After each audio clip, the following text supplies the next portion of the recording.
welcome to Small Business Strong. Thanks so much for joining me today. Thank you for having me on, man. I really appreciate it.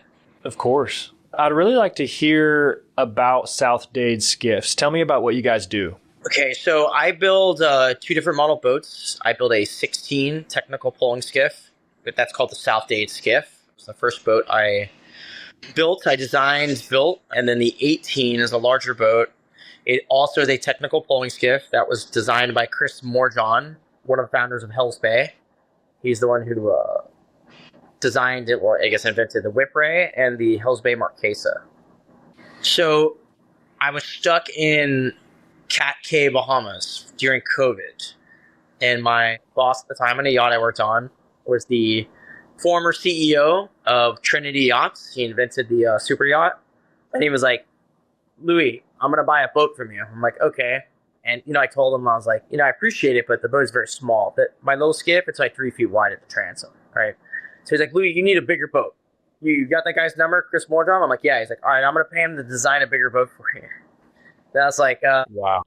I'll pay him, but I would love your input. So during COVID, I contracted Chris, and we went back and forth, and I told him the most important thing was it's got to look good at rest. It's got to have a nice, good side profile. A lot of these skiffs with the spray rails look like they have a box on the side of them. So Felix went back and forth with me, and we came up with a whole side design that he liked. So, man, and so you'd already had one boat out at that time, and then the boss at the yacht that you worked on encouraged you to kind of get that second one going? Yeah, so I had the first model. I'd only built like 6 of them at that time. I just got my Coast Guard certification, so I was registered with the United States Coast Guard with the HIN number. He wanted me to build bigger boats, obviously. His company invented the super yacht, so going from a 16 to an 18 wasn't really that big of a jump for him, but it was for me. Just a lot of hard work, a lot of time. That's one thing I think now, if I would have known how much work and time it would have taken, I don't think I would have done it. Really? Why is that? Just because it's so much upfront work just to get it going, or what? Yeah, so to build a mold, well, you build a plug, right, which is the actual shape, and then you'll build a mold, then you'll build the boat. So you build it 3 times. And just because they look good on paper and designed on paper doesn't mean they work right. So on my little skiff, my 16, I designed the plug and built the plug myself with my dad on the patio. I had a good friend of mine, Alex, help me. And basically, I did what I liked. I sent you the drawing just from the top, right? Yeah. It's like, I want, this by this. But in actuality, the bottom of the hull, we just, with a string and cardboard, kind of the curves we liked. So it was all guesstimates. It worked well. Problem was, at lower speeds, I could do this like real weird transom wiggle thing, because I tried to do a pocket transom and that boat just doesn't need it. So it caused the center of gravity to get a little funky. And I ended up, my buddy, who I tested the boat with, Ulysses, he's a very good flats fisherman.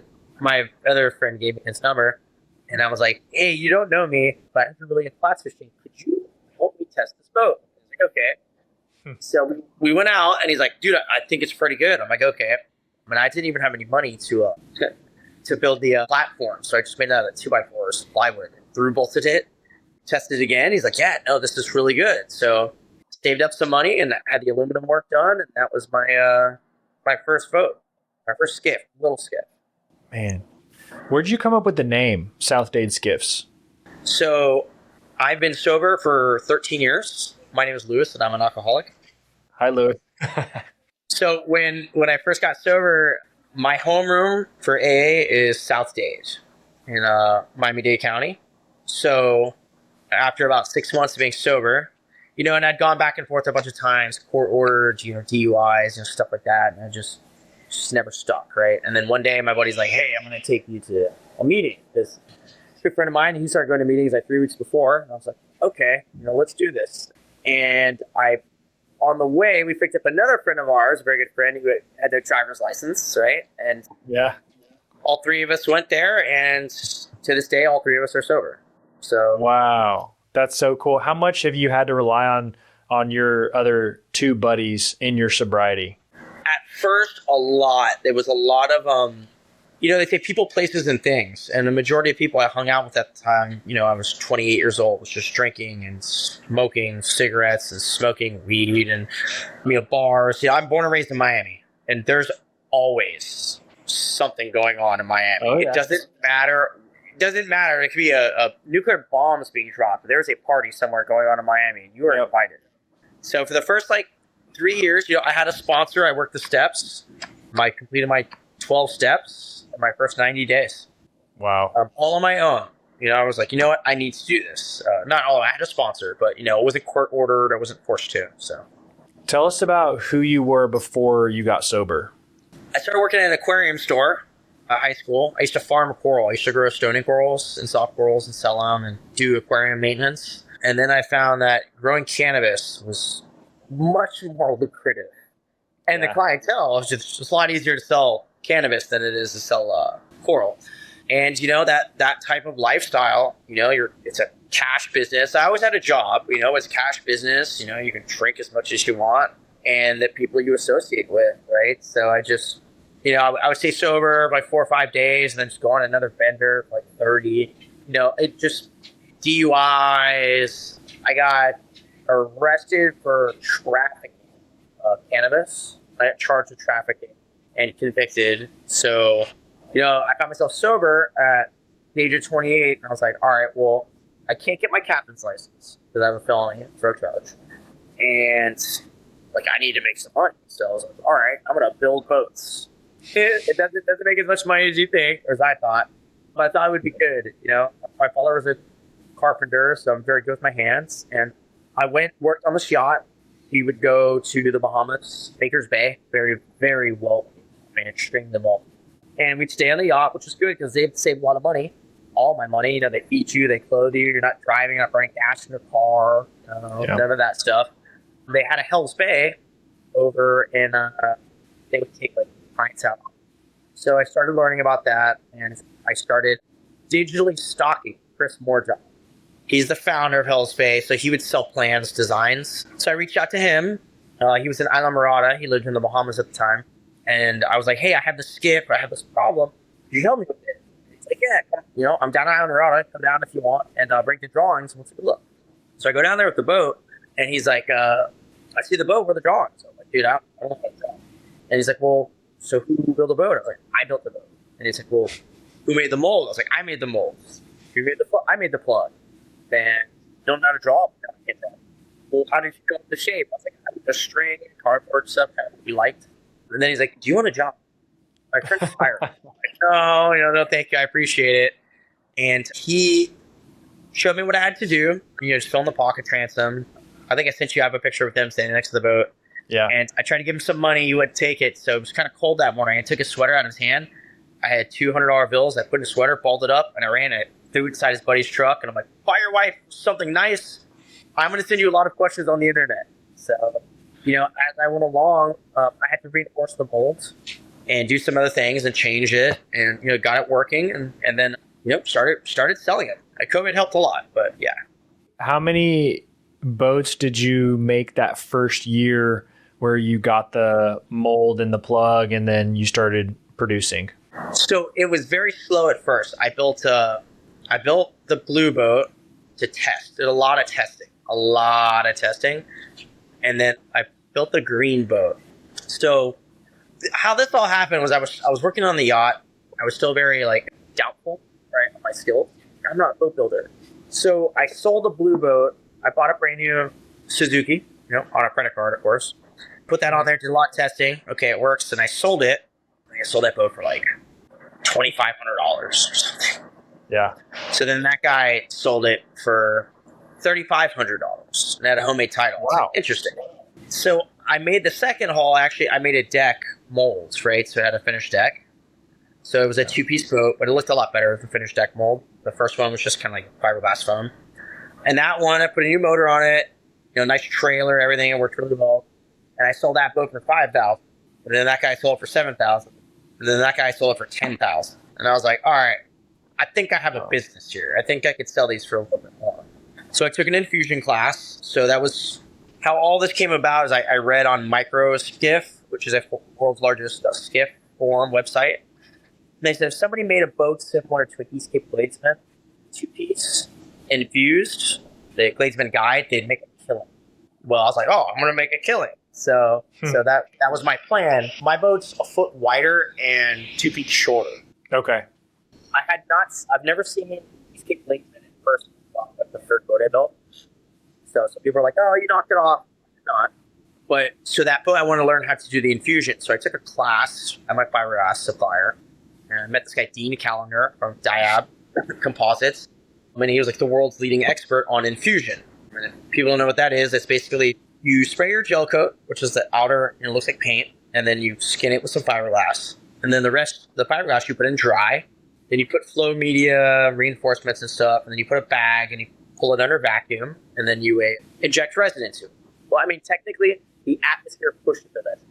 If that makes sense. You're creating a vacuum, so the atmospheric pressure is actually pushing the resin into the boat. It's the most, I want to say it's, for a closed mold design, it's the most sophisticated way to build a boat in the world, short of doing completely dry laminate and putting it inside a kiln under vacuum. But that is like super specialty carbon fiber sailboat, racing stuff. So, I was like, hey, Dean, I would love to pay you to teach me how to do this. So he's like, okay. So, I'm going to have to go back a section. All right. So you saw that picture I sent you, right? With that hook? Yep. Okay. So we were in Baker's Bay. One of the things that Chris told me to do is I need to thicken the mold on the boat for the boat.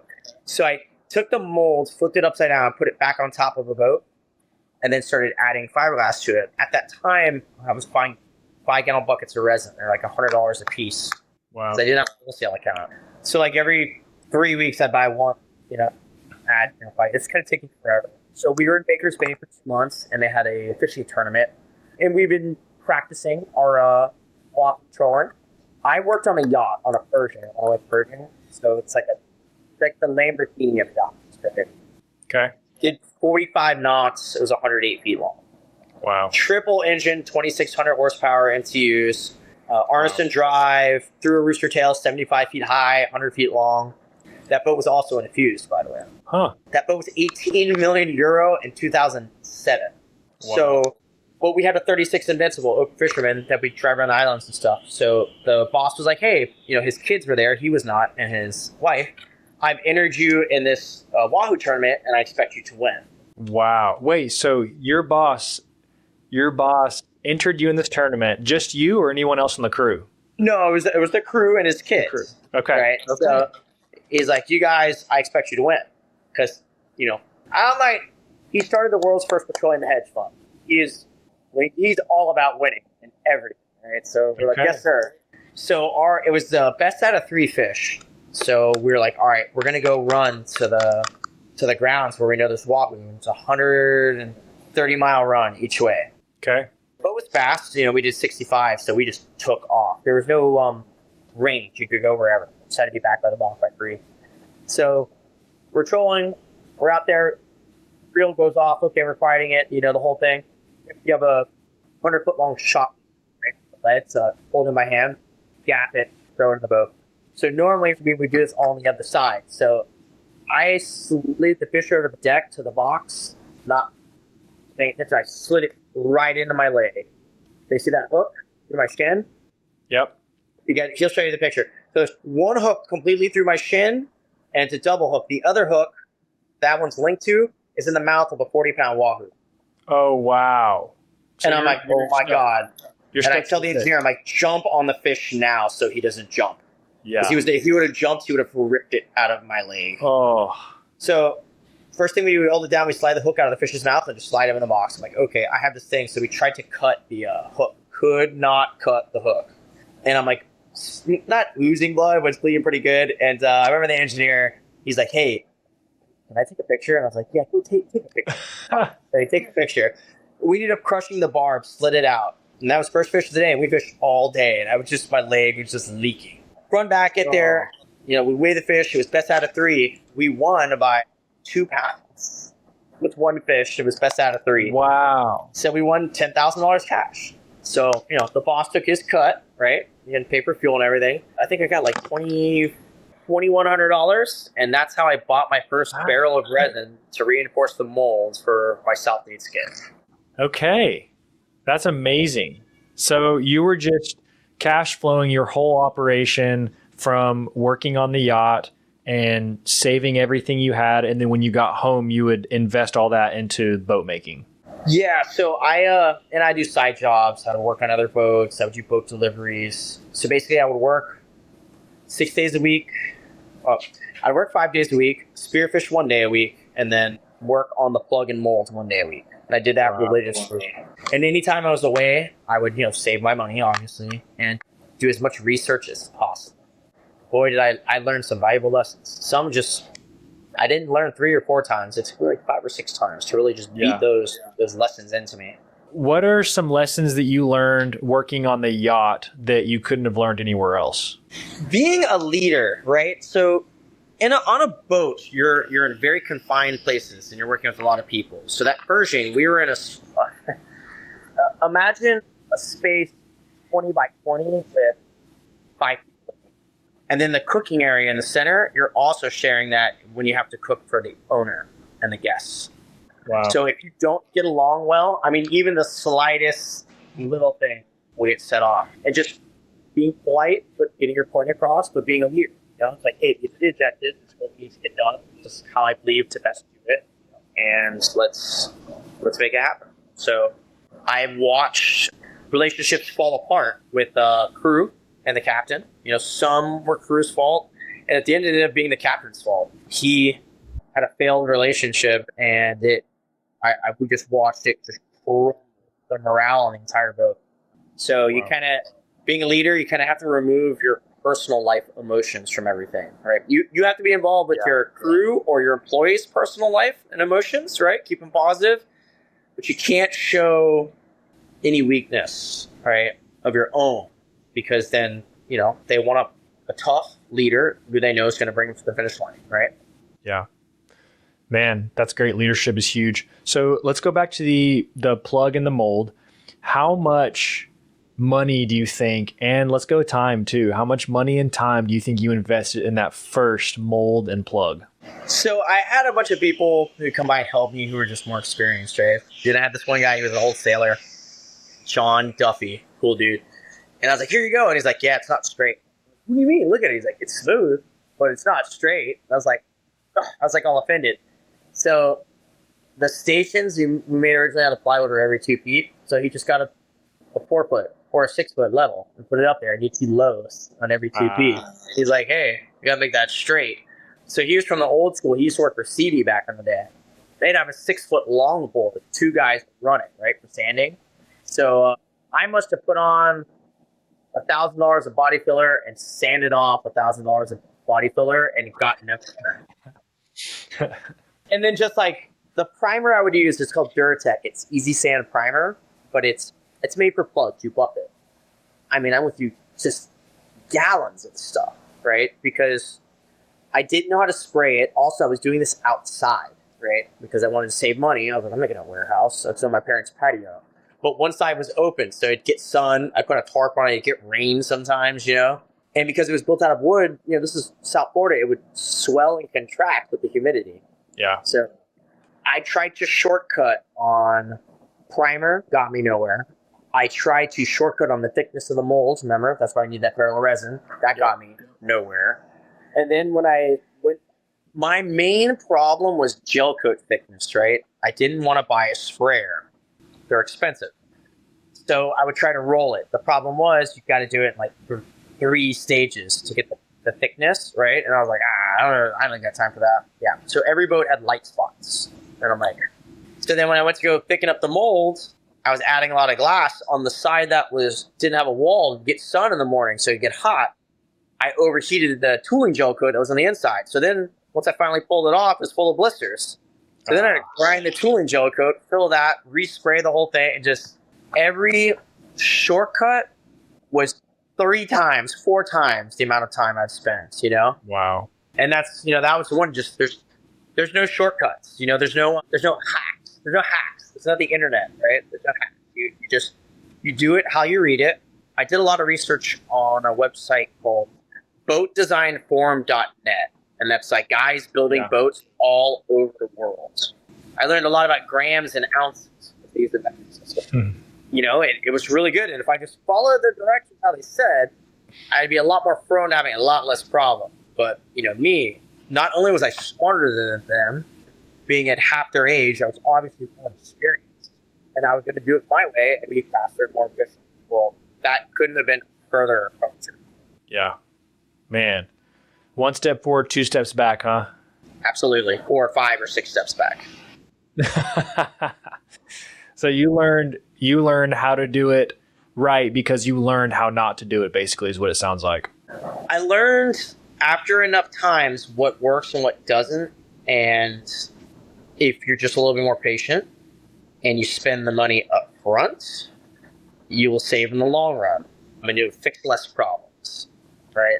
Some things are just better learned the hard way. So with infusion, if you have a little pinhole, the resin will make its way down into that pinhole and will get in between the mold and the part. And then you'll have to sand it off. And that becomes a nightmare, especially if you have non-skid. Wow. On my little skiff in my new shop, I had in the wintertime, the sun comes out of the south window. And I did put a cover under the window. So the sun was shining on one part of the deck infusion right on an overlap where there's double the amount of glass. So it got really hot. It got over... Gel coat melts at 180 degrees. It obviously got hotter than that. It melted the gel coat, got in between the molds. Then when I pulled the part out, I had a spot a foot by a foot wide on the non-skid, which you can't really fix. You can't sand it off. So that customer got a $1,000 discount, and he was very happy. And that was a good lesson learned. That wasn't me being cheap. That was just me not being as observant as I should have been. Wow. So going off of that, one of the things I like to do is help the next generation on their pursuit if they're interested in building boats. And so one of the things I like to ask is if you lost your shop, your tools, all your clients, everything, all your money, everything that you have except for your knowledge, how would you start all over? Or would you start all over? I would say, this is my thing, I would do repairs. Having the knowledge, small, you don't need a big shop. Doing repairs, you don't have to deal with the EPA or DERM, right? And you can cash flow almost immediately, right? So somebody brings you their boat and they're like, I hit a dock, I get some cracks. Okay, grind that open, fiberglass it, fix the junk. Start building a clientele like that fairly quickly. And if you do good work, I mean, word of mouth is quick. A majority of people in the fiberglass industry are drug addicts and drug users. I know people are not going to like that. That's what it is. They're alcoholics, drug addicts, drug users. So they're very inconsistent. They might be extremely talented, like a bunch of artists we know. It just don't work. So if you can do what you say and say what you do, you could actually charge probably 20% over market value, right? Or what people charge.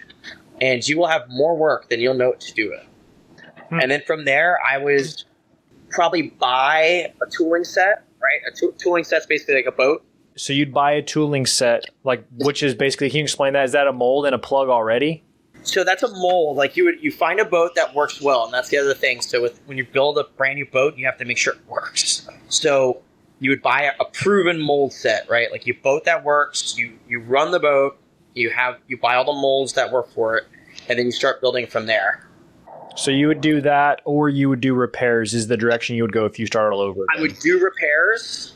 I would start repairs because you get cash flow. Yep. And then buy a tooling set, right? And then probably start with a little bit bigger boat. If I lost everything today, that's what I would do. But repairs, you can start, you need a little bit of know-how, a spray gun, a compressor, some wet sandpaper, a buffer. Yeah. And you can start charging $100 an hour, Wow. Man, so why is the fiberglass industry dominated by, you said, drug users, alcoholics? Like, why is that? Because a lot of people assume like, oh, fiberglass is so bad for you, the chemicals, and they're not great. I'm not going to say they are. But I feel like, how old are you? I'm 32. Okay, I'm 42, right? Okay. So my generation, it was already people kind of stopped working with their hands, right? Yeah. I was like the subset. Like my friends, like we have metal shop, wood shop. My dad was a carpenter. You know what I mean? Like I still change the oil in my own truck, right? Like, Yeah. but a lot of people start getting away with working with their hands. So the guys who would do that type of work, I mean, I hate to say it, but like construction workers, a lot of them, they're either illegals, right? They're because they're hardworking, they want to get their money, or the guys who just can't have a normal job, right? Or inconsistent. Like they'll show up then, Yep. And the same thing. Do your fiberglass. People don't want to do it because they say it's nasty. And on top of that, these guys will just do it because they're just like, it's fine, whatever. Finding there are stand-up people. There are, and I've met some of them. They're just not. It's not like going to a 9-to-5 office. If that makes sense. Right? Yeah. Man, well, when your life is over, what do you hope people remember about you? I hope they see the boats, right? And they're like, dang, who made those? Or, what's going on here? I'm hoping to leave somewhat of a legacy in South Florida, being South Dade. My 18 is called 18 Islandia. Islandia is the most southern chain of keys in southern Dade County, right? So 18 Islandia, right? South Dade, I figured, there's a lot of good history here. Biscayne Bay, Biscayne National Park is a beautiful place. I've grown up there my entire life. My logo, the mangrove, is actually a mangrove down the street on Biscayne Bay, and my buddy took a picture of that I had digitized. And I just, be able to get people on the water with a high quality built boat. And both of these boats were designed specifically for Biscayne Bay, South Florida, right? It's not like a flats fishing, it's not just a technical pulling skiff. The Islandia was designed specifically as 12 degrees of dead rise to have more V, and it has a higher freeboard. So that's one of the reasons we just took it to Bimini, because we have the freeboard. We can take bigger seas, and we're still able to push pull in, 11 inches of water. So Wow. That's really cool.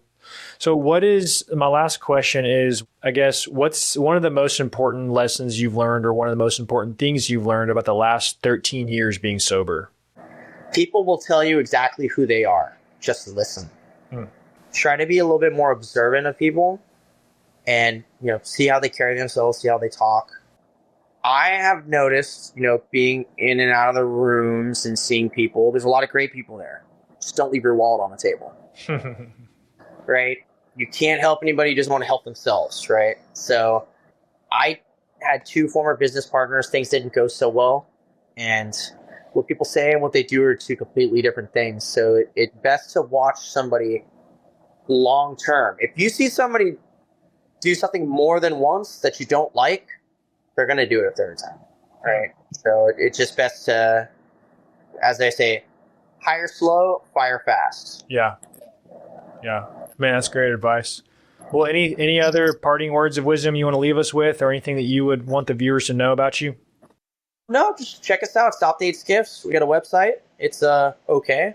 We got a YouTube channel. There's a couple videos on there. Our Instagram's pretty good. And, my name's Louis. I'm an alcoholic, and I'm highly addicted to spearfishing. I'm just trying to get a little bit better every day. Man, thanks so much for joining us. I really appreciated talking to you. Yep. Thank you for having me, and I greatly appreciate it. Of course.